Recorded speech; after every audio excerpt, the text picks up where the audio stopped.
l'accélération de Raka, personne ne va le revoir. Liberty Raka. Et le nouvel essai, pour l'ASM Clermont-Auvergne.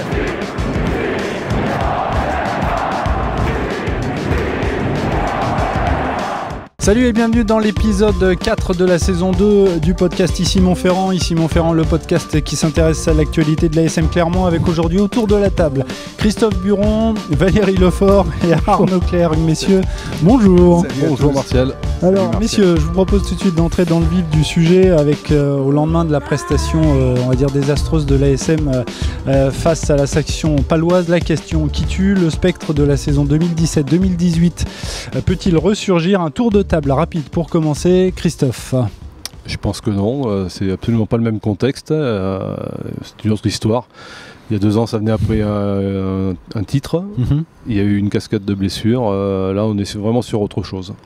Valérie? Non, oui, je vais reprendre ce que dit Christophe. La seule chose, ça peut être compliqué si le prochain bloc de championnat là, durant la Coupe du Monde se passe mal. Là, il va falloir cravacher. Ça peut changer beaucoup de choses dans les têtes, dans les esprits, dans la façon d'aborder ensuite les 2 compétitions, que ce soit le top 14 où il faudra vraiment cravacher si ça se passe mal là, et puis la Coupe d'Europe. Voilà. Oui, il y a des gros matchs qui arrivent en top 14. Arnaud? Je suis un peu d'accord avec Valérie, mais je pense quand même que le bébé se présente un peu mal.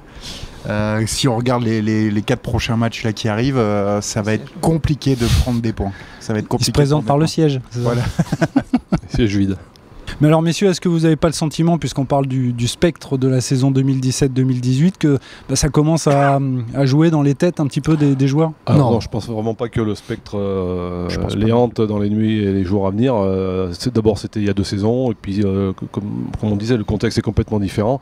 Il y a 2 ans, il y avait eu ces fameuses blessures qui se sont enchaînées les unes après les autres, notamment à des postes clés. Donc raison complètement différente. Et puis il y avait aussi, c'était une saison après titre. Là, on est dans autre chose. Il manque un tiers de l'effectif et majoritairement des joueurs cadres, des joueurs leaders. Et pour l'instant, ils sont pas passés en mode on s'attaque à une montagne et il faut se retrousser les manches. Le seul point commun, c'est l'intersaison qui a été courte. Voilà. Oui, mais il n'y a pas eu le titre, mais il y a eu une finale perdue. Est-ce que ça aussi, ça peut... Il y en a une gagnée aussi. Non. Oui, je pense pas. C'était quand même c'est la petite Coupe d'Europe, même si ça va pas plaire à beaucoup de supporters, ce que je dis, mais...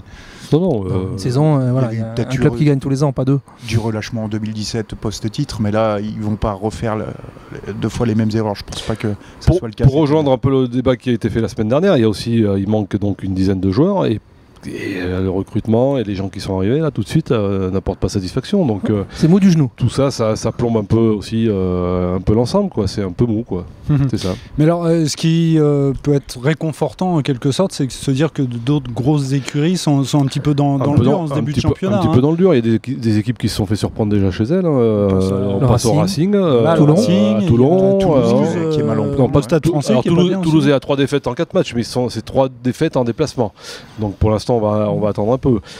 Il fallait pas perdre. Alors pour revenir sur la semaine dernière et ce match à Brive perdu, celui-là il risque de compter double défaite, parce que on se rend compte que Brive va avoir beaucoup de mal cette saison. Et si les rivaux principaux de l'ASM se mettent à gagner à Brive, ça sera double peine pour Clermont. Ils ont perdu chez un promu, il faut pas l'oublier. À 0 points. Et en plus à 0 points, oui. Alors en tout cas, la prestation des Clermontois, elle n'a pas plu à ses supporters. Sur Twitter, on va le voir, Team Jaune et Bleu écrit « Quelle pitié !» Fab ASM63 a fait dans l'ironie. Continuez comme ça les gars, ne changez rien. Et Olivier ASM, lui, a écrit « Les Palois ont l'envie, pas vu la même chose de notre côté. Défaite logique ». Vous avez le sentiment qu'au sein du staff de l'ASM, on a les solutions il va falloir qu'il les trouve. C'est peut-être pas technique, c'est mental, puisqu'on parlait d'engagement. C'est ni technique ni tactique, c'est un problème d'avoir envie, c'est tout simplement. Il faut que les mecs aient envie de se faire mal, de monter en défense, de ne pas se faire arracher les ballons, d'être concentré. Le Moala qui échappe le ballon dans l'embut, c'est juste pas possible, quoi. Ce genre de détail fait que il manque d'implication individuelle, alors que Franck Azema parle de contenu collectif. Il y a un peu de ça, mais moi je trouve que c'est un comportement individuel, quoi. Il y a des joueurs qui sont Mais Valérie, est-ce qu'il n'y a pas un peu de suffisance aussi? On a l'impression qu'il se dit ça va finir par passer. Ouais, c'est pas de la suffisance. suffisance. Alors je sais pas comment il faut l'appeler ou comment la qualifier, mais effectivement tu dis que tu reçois Pau, que voilà, à chaque fois qu'ils viennent ici ils prennent une valise, ils viennent avec une quinzaine de joueurs en moins, bon ça va passer forcément. Ben non, ça passe pas. Là, voilà. Et puis en plus le contexte a fait que tu leur donnes des points, t'en oublies en route, tu tombes sur un numéro 10 que tu aimerais bien avoir, voilà, donc tout ça fait la différence au bout. Arnaud, là c'est logique. Ils vont avoir une dizaine de jours sans match, donc bon, ils vont peut-être essayer de se remobiliser. Clermont à la maison, en plus là on a vu le retour des cadres, peut-être que ça va leur faire du bien, peut-être qu'il y aura plus que ces joueurs-là, les Paras, les Lapendry, vont pouvoir trouver les mots, eux, pour remobiliser un peu le vestiaire.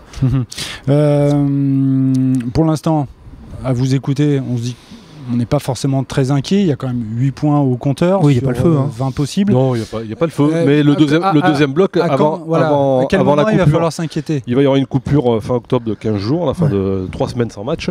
Là, on fera les comptes. Là. Après 8 journées, on va faire les comptes. Et là, on l'a rappelé tout à l'heure, il y a un bloc qui est un peu menaçant. Là, avec des équipes qui... Le prochain match au Stade Français Vaut-Cher pour les deux équipes. Stade Français, il y aura Bordeaux, Lyon, Montpellier. Réception de Montpellier.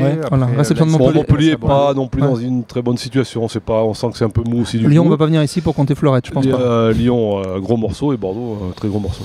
Très bien, nous allons clore ici ce débat avec tout de même une petite anecdote. Lors de chaque rencontre à domicile, des musiciens, vous le savez, mettent de l'ambiance près des buvettes notamment. Et bien figurez-vous qu'en arrivant au stade vers 16h45, j'ai entendu la banda du Michelin interpréter un titre des 3 cafés gourmands, célèbre chanson corrézienne. Le même air qui accompagne les joueurs de Brive lorsqu'ils entrent sur la pelouse du stadium, ce qui a fait dire à Ovalie du Rhône sur son compte Twitter: le calice jusqu'à la lie, la banda du Michelin joue 3 cafés gourmands, achevez-moi. C'est un petit peu comme si à l'entrée des joueurs du PSG au Parc des Princes on jouait Jump de Van Halen. Oui, mais ça prouve qu'au rugby on est moins idiot qu'au football. moins sectaire. C'est un tube très populaire. Ça prouve que clairement on a du mal à trouver des chansons fédératrices aussi. C'est un peu, voilà, et pont sur le bec des supporters de foot. Vous écoutez ici Montferrand, le podcast qui s'intéresse à l'actualité de la SM Clermont. Dans quelques minutes, le quiz. Mais tout de suite, c'est l'heure des tops et des flops. On commence avec ton top, Christophe. Mon top est Colin Sled, l'ouvreur. On a déjà parlé de la section paloise. Bon, un joueur qui brille pas par sa constance et sa régularité depuis qu'il est dans le Béarn, mais bon, on connaissait son pédigré, notamment avec les Blacks.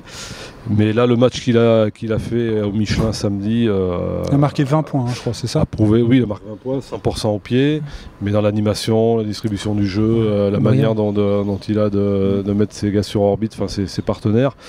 C'est un joueur, je trouve, très élégant, et puis il a bien occupé au pied. Enfin bon, c'est du 20 sur 20. Valérie, ton top? Je vais dire Bayonne, parce que c'est pas facile pour les clubs qui montent d'habitude. Vainqueur de Montpellier dont on parlait tout à l'heure. Et là ils ont une petite chance en plus, c'est les années de Coupe du Monde. Vainqueur de Castres. Ouais, ils ont battu Castres. C'est Agen qui a battu Montpellier. Oui, pardon, ils ont battu Plante. Et les années de Coupe du Monde, les clubs qui montent ont une chance en plus, et eux ils la jouent assez bien. Ils sont allés gagner au Racing. Là ils battent Castres, donc ils prennent des points, ils sont à 9 points, c'est pas mal du tout. Et c'est la chance des clubs qui montent les années de Coupe du Monde, parce qu'ils jouent contre des grosses équipes qui ne sont pas forcément armées, qui n'ont pas toutes leurs munitions. Donc ça peut rebattre les cartes effectivement pour la lutte pour le maintien, ça peut être sympa. Et puis peut-être que Yannick Bru est un bon entraîneur aussi. Oui aussi, mais bon, tout le monde disait Bayonne va retomber au trou, c'est pas sûr. Donc il faudra peut-être trouver un autre candidat à l'échafaud, ça va être sympa. Dernier top, Arnaud. Alors c'est aussi un ouvreur, c'est Mathieu Jalibert de l'UBB. C'est au moins son deuxième top de notre saison. Gros début de saison. De notre saison 2 du podcast.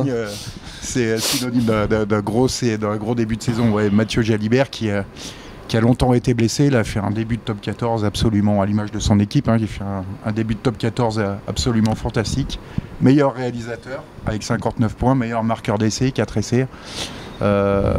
C'est peut-être sûrement le futur numéro 10 qui manque à l'équipe de France, à voir par la suite. Une tête de beau gosse. À surveiller pour 2023. Il sera là en 2023. Ouais, c'est Thomas Lombard qui me racontait un jour, dans nos colonnes, des joueurs traversaient dans leur carrière des périodes euphoriques comme ça où ils marchaient sur l'eau. Et là, pour l'instant, on a l'impression que ce garçon marche sur l'eau. Alors, il est en début de sa carrière. Qu'il soit titulaire ou remplaçant, il rentre, il fait la différence. Pourvu que ça dure pour lui, parce qu'en effet, il a un énorme potentiel. Et pourvu que ça dure pour les Bleus. Ouais. Christophe, tu gardes la parole pour ton flop. Alors, mon flop, c'est les affluences dans les stades de top 14. qui confirme que ce sport est, on peut dire même débile, hein, marche sur la tête avec cette Coupe du Monde qui arrive. Et alors, évidemment que l'attention des gens va être prise par l'équipe de France ou voire par la compétition en elle-même. Mais c'est surtout quel intérêt de venir supporter son club quand il manque les 10 meilleurs joueurs, quoi. Il y avait moins de 15 000 spectateurs au Michelin. Moins de 15 000, c'est plus arrivé depuis 2 ou 3 ans. Il y a un ASM Agen un jour à 12h30 où ils étaient à peu près le même nombre. Mais quand vous voyez qu'à Toulon, ils étaient 12 000 hier pour la réception du Racing, quoi. C'est un stade de 18 000 maintenant. 12 124 personnes sur la rade pour voir le Racing.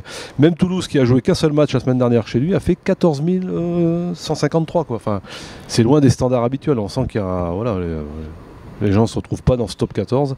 Il n'y a que La Rochelle qui reste à part. La Rochelle, c'est un cas à part. Voilà, c'est l'exception qui confirme. Voilà, il joue à guichet fermé à chaque match. Il continue. Donc, même Lyon qui racole en tête et qui marche sur l'eau tout de suite, ils étaient à un petit 12 000, je crois. Bon, d'accord, c'était bruyant en face, mais quand même. Ça doit sonner, Croix-Gerland, 12 000. À 12 000, c'est pas terrible, quoi. Donc, et même Bordeaux, qui est également une des équipes phares de ce début de saison, ouais. Ils sont à 18 000, alors qu'ils sont à une moyenne de 22 les 3 dernières saisons, je crois. Valérie, ton flop? Je veux dire le Stade Français. Parce que c'est triste. Donc tu en as pris une bonne face à l'UBB, justement. Oui, voilà, on a pris 50. Et puis ça fait un moment que ça dure. On sent que le ressort est cassé. Il y a quelque chose qui ne va pas dans ce club. Ça pue un peu. Voilà, on a fait le grand ménage. On a viré des garçons historiques. Paris C et d'autres. Donc tu ne crois pas à la nouvelle formule? Ça me paraît compliqué. Ça me paraît difficile dans le contexte. Pour eux, le match contre l'ASM, le prochain match est dans 15 jours. Là, si ça perd à domicile, là, je pense que ça peut être très très compliqué pour eux. Et ça fait plusieurs années que le Stade Français évite la relégation. Beaucoup de gens disent que ça peut pas leur arriver. J'attends de voir. Ton flop, Arnaud? Alors mon flop, c'est les cadeaux clermontois. Christophe en a un peu parlé tout à l'heure avec le ballon inexplicablement échappé par Moa là dans l'embut. 7 points en moins pour Clermont. Les cadeaux de Frisley. Les cadeaux de Frisley, le ballon est échappé à 5 mètres de la ligne, 7 points pour Pau.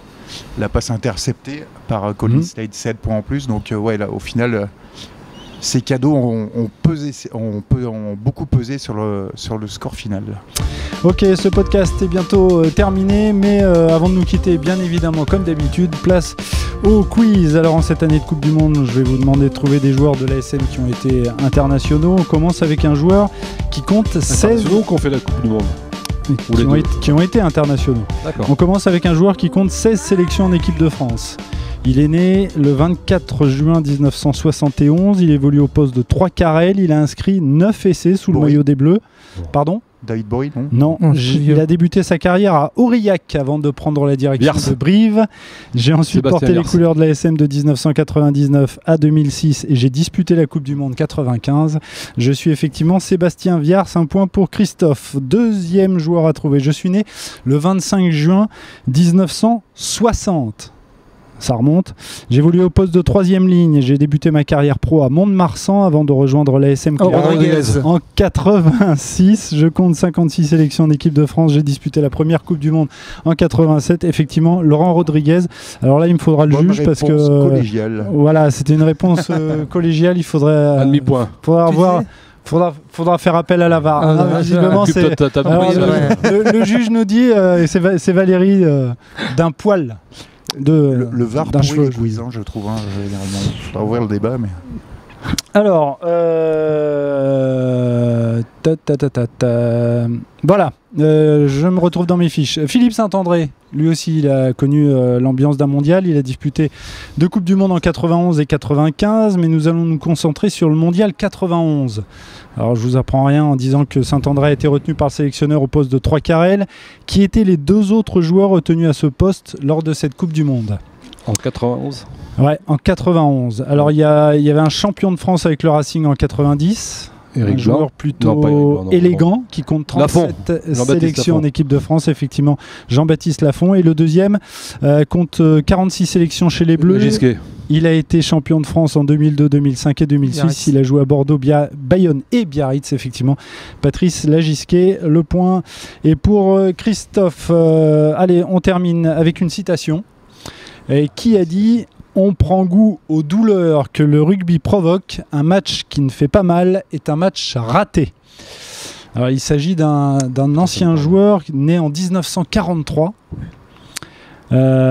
Considéré comme l'un des meilleurs joueurs de sa génération, il compte 51 sélections en équipe de France. C'est pas Jean-Pierre Romeu, c'est pas Garué. Il a gagné 3 fois le tournoi des 5 nations en 67, 68 et 73. 67. Alors il a porté les couleurs non pas de Carbone comme ce qui est écrit sur ma fiche, mais de Narbonne et du Stade Toulousain. Walter Spanghero. Walter Spanghero.